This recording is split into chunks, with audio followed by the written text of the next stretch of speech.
Hello, my name is Ade Bunga Putri. For the past 5 months, I have done 12 literary analyses. All the works I analyzed are related to the major theme of human-digital connection. This major theme can be divided into several sub-themes, which are catfishing, online predatory behavior, cyberbullying, violation of privacy, and social relationship degradation.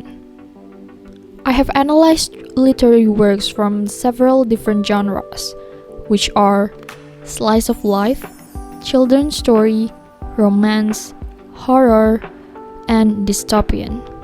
Here are the main takeaways. The first takeaway: digital technology can be used as a narrative device on its own. This is the lesson that I learned from the short story Wendy. The short story is not like traditional short stories. Here, the author doesn't divide the story into narrative or descriptive paragraphs. Instead, the story is presented in the form of text messaging, emails, and social media displays. The story opens with an email. After the email, a text messaging display proceeds. A display of a chain of Twitter tweets follows afterward. Apart from text, emails, or Twitter displays, there are no narrative or descriptive paragraphs at all. However, the character traits and personalities are still shown through the typing style. It can be seen how the character uses different colloquialism, peculiar to which platform they are using. The second takeaway: false intimacy in digital age is analogous to Plato's allegory of the cave. In the allegory of the cave, Socrates describes a group of people who have lived chained to the wall facing a blank wall. The people watch shadows projected on the wall from objects passing in front of a fire behind them.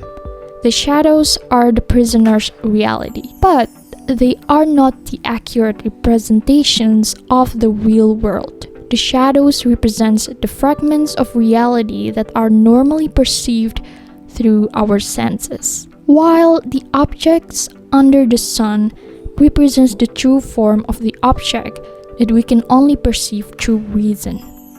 In my observation, the Plato's cave actually happens in human digital connections too. Oftentimes, internet users feel a false sense of intimacy. There are also a lot of cases of people thinking that they know someone else only by seeing their social media updates. In fact, this is not true. What we see on the internet is fabricated by several different things. Algorithm controls the content that we see. Some people create fake persona on the internet. And a lot of people also have a very high concern on privacy, so they curate what they share online with high cautions. The third takeaway: dystopian genre can serve as a tool to ask intriguing questions. This is the lesson that I learned from analyzing the story Out There. The question of whether online dating will lead to a fulfilling relationship or not has been a very common question. However, in this story, the author adds a new variable to the question, which is, what if the guy you meet from online dating app is actually a robot? Compared to the other stories I analyzed, the theme of this story is bolder than the others. It shows how the psyche of the protagonist begins to question her own principles. It also ends with the protagonist actually choosing to be with a robot instead of just a normal human guy. The fourth takeaway: anonymity gives a sense of protection, which can lead to good and bad things. One of the greatest things that the internet offers is anonymity. On the internet, you can be anything you want. Nobody knows your name, your face, or where you live. You can voice your opinion or create anything without attributing them to your real identity. Just like what Peter Steiner illustrated in the New Yorker 1993 comic, on the internet, nobody knows you're a dog. But anonymity also has the tendency to bring out the worst in people. Several studies have reported on various cases of negative antisocial behavior that arise from anonymity, such as cyberbullying, catfishing, online predatory behavior, and revenge porn. The fifth takeaway: parents must ensure that their child's online behavior is safe. This one is related to the previous takeaway. According to surveys, 90% of teens ages 13 to 17 have used social media. And even more surprising data from the Office of Communications UK shows that only half of the parents of kids ages 5 to 15 use parental controls. Of the parents who don't, they stated that they believe their kids' online behavior.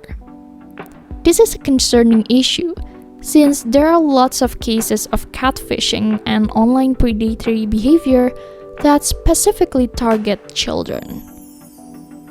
The sixth takeaway: language usage in text messaging can reveal personality traits. Text messaging has become the major mode of communication. However, texting is a new platform for language use. Plenty of linguistic alterations are produced from texting. A research from Ball State University shows the correlation between language usage in texting and personality traits. Extroverted people tend to be more frequent in sending messages and have high usage of personal pronouns.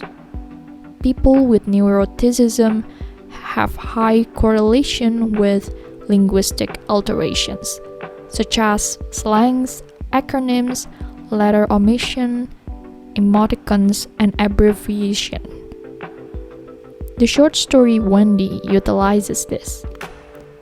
In the story, apart from text message, email, or Twitter display, there are no narrative or descriptive paragraphs at all.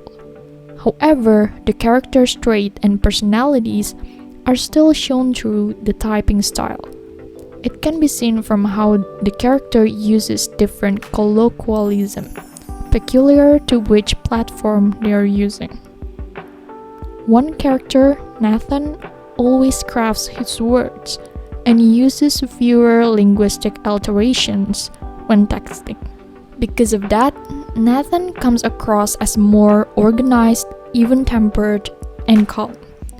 On the other hand, the character Mitch always uses linguistic alterations and no punctuation. This results in Mitch appearing to be a more extroverted and neurotic character. The seventh takeaway: pattern of repetition is an effective way to convey how the internet isolates a character from the real world.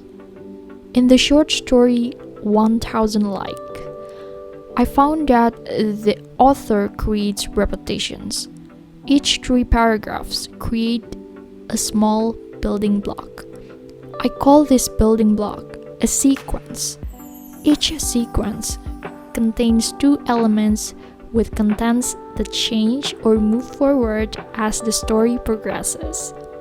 In this diagram, I painted blue and green. The blue and green elements are followed by one element that contains the same sentence throughout the story, which is the sentence "Sylvia touched like." The sequence keeps repeating throughout the story. As a result, the whole story becomes a pattern of repeating sequences. Because the yellow elements don't change throughout the story, the repetition of these elements creates echo. All blue elements tell the situations of the train ride chronologically. The blue elements tells about the real world. In contrast, the green elements only illustrates what is showing up on Sylvia's phone screen. The screen shows images with inspiring captions, mainly about kindness, compassion, and empathy.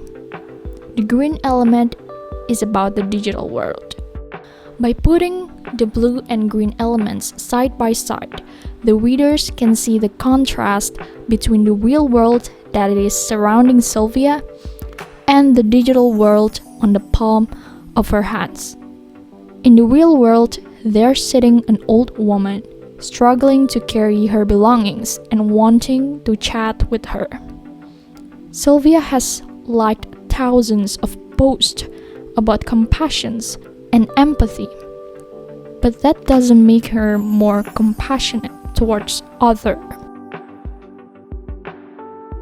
In conclusion, here are the 7 takeaways that I got from this project. Thank you for watching.